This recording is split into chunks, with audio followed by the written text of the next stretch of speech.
The rejection rate for Schengen visas for Africans is staggering. Do you know that in 2014, the EU rejected 18% of African applications compared to only 5% globally? Fast forward to 2022 and things had worsened significantly. 30% of African applicants were turned down, while the global rate climbed to 17.5%. But why is this happening? What if your dreams of working or studying abroad was just one visa away and that visa felt like an unbreakable wall? And how can you overcome this situation? I discovered that if you are from a poor country, like most African countries, your passport is simply weak. But what does this mean in practice?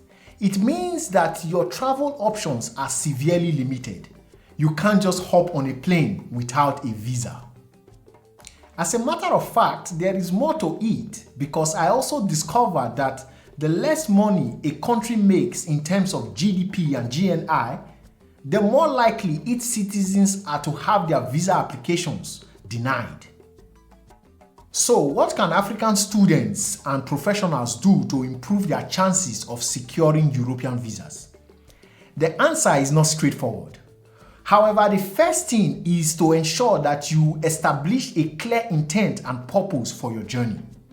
This will be the foundation for your traveling preparations, including visa applications and interviews. Now, there is another thing you must do regardless of your situation, which is to avoid lies and fake documents. Let's be real.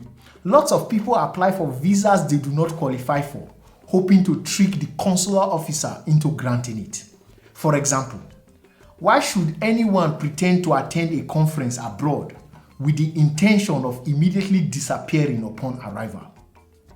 Another example is falsifying documents such as bank statements, proof of ownership of property, or even employment contracts.